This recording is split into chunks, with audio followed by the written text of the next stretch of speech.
Hi, I'm Chris Predick with Critical Path Training, and we're going to be talking about developing BI applications. And specifically, we're going to do an overview of what is business intelligence.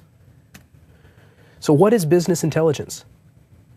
A business intelligence is a category of methodologies and technologies for gathering, storing, analyzing, and providing access to data to help enterprise users make business decisions. So what does that mean? What it really means is we've got a lot of data, and we've got data stored in all sorts of different locations. And we need to make sure that we have a way of understanding what's really there.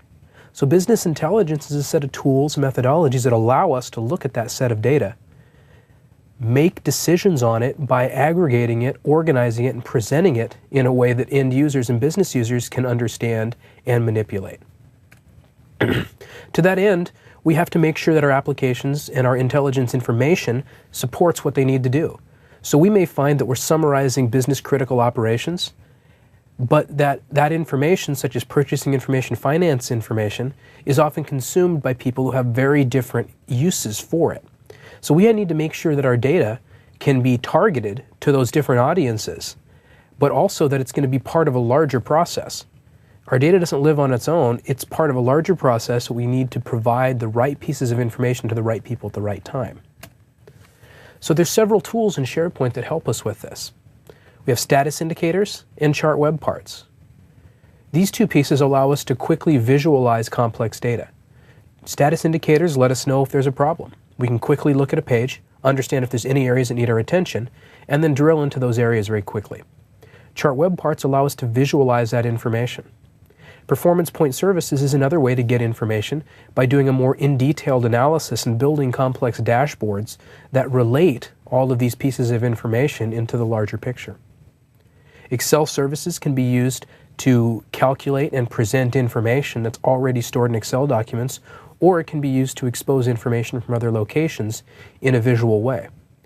BI Search lets us tie all of these pieces together by performing searches against that data, and Visio Services gives us a nice way to visualize process diagrams and other diagrams that are pertinent to our business information. So, in a quick overview, what are the 2010 BI web parts that we have to work with?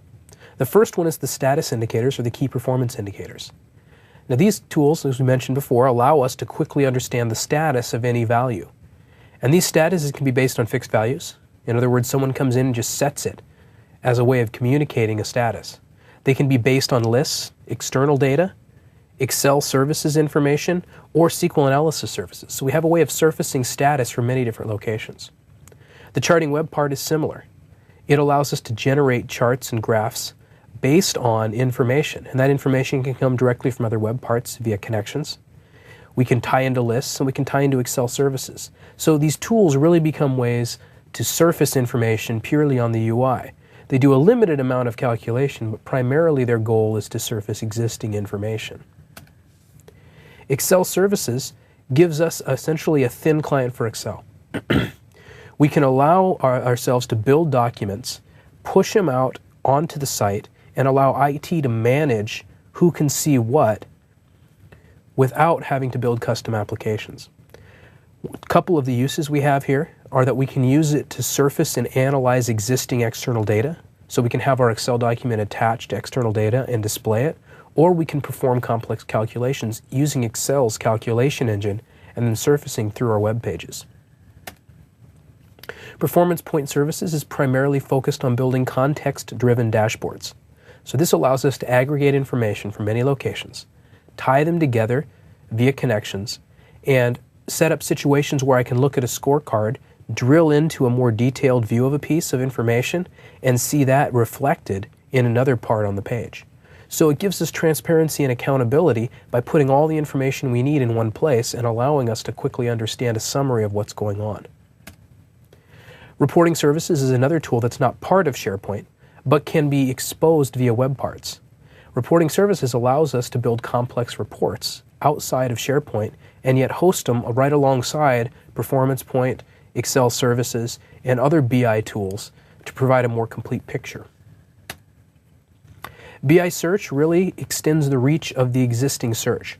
So, for example, a search wouldn't necessarily always run a report and get information from it. What BI search does is allows us to search through the results of reports and providing results in such a way that we can quick link into the reports themselves. So for example, if we're reporting for sales on a certain product, or if we're searching for sales on a certain product, we can get back a report that has that information. When we click the link, it can bring us straight to that report with the filtering information already provided. So we're one click away from our data, whether it's in a report or in a document. And then all of this is tied together through a new site template that we see in SharePoint 2010, the BI Center site template. And what this allows us to do is quickly create a site that immediately has access to all of the different tools. It has predefined lists for Excel services and Performance Point, and it's a good starting point for any BI portal that you want to build. So let's go ahead and take a quick look at the demo of the BI Center template and the charting web part. So in this sample, I've already created a BI Center template. And what you can see is that it already has lists in place for dashboards, connections to external data, Performance Point content. All of this information has already been created for us. It's also placed our main page here to give us an overview of what we can do. So we can see that it already has these different sections we can use to see what's happening or to give us an idea of where to get started. So for example, we can jump in here and look at some examples of the SharePoint web parts in action. So we can see that we've got some sample indicators here, and we've got a chart web part showing us some basic information. We also have information here that'll take us straight to Excel services samples, and we can see on those Excel service samples pages some example workbooks and some places that we can put that information. We also have the ability to jump right into PerformancePointServices and see a dashboard that gives us a starting point to work with. And it essentially gives us a quick way to learn how to use all these tools. But in this case, we're going to focus primarily on the charting web part. So I've also created a sub-site here that contains some sample data that we're going to use for creating a simple charting web part. So we've got sales by country here, and we have information on exactly how many sales were made in each country within our year. So what we want to do is we want to build a simple chart that highlights this on our web part, using a web part on our main page. So we're going to browse back to the main site, and we're going to go to Page and select Edit Page to put our page into editing mode. On this main section here, we're going to add a new web part, and we're going to go down to the Miscellaneous section and find our chart web part. When we click Add, it's going to automatically create the web part for us, just using some default data. But what we need to do is tie this chart to our data. To do that, we click this Data and Appearance link, and it brings us to a special page that allows us to configure our data. So we're going to connect our chart to the data, and we're going to first choose what type of data we want to use. We can get data from another web part, a list. We can connect to the business data catalog to get external data, or we can connect to external Excel services. In this case, we're going to tie to our sales by country list. Click Next. And we're going to pick the data in our site and select our sales by country. What it's going to do now is give me a quick overview of our data and give me the ability, if I'd like, to filter it. So I can filter out potentially any sales that are less than a certain amount, or we could potentially use another flag on the list if we had it to filter the data. But in our case right now, we're going to use all the data, so we don't need any filters. When we go to the next page, it's going to ask us to choose what is the X field, what is the Y field. So for now, we do want Y to be our sales revenue. In other words, the bar is as high as our sales revenue, and our categories are broken down based on country. So we'll click Finish, and now what we see is that we have a breakdown of our sales that correlates to what we saw in the data. But let's customize the view a little bit. Right now we're displaying it as a bar chart. Let's turn it into a pie chart. So we can come in here now and select Customize My Chart. And this allows me to customize what type of chart I want to use, how big it is, any labels that I want to assign to it. And in this case, what we're going to do is we're going to select pie, and let's go to a 3D pie chart and select that as our type. Next, we have some options. How transparent is it? We can increase the transparency or decrease the transparency. We can choose the color theme we want to use. We can define how big the chart is.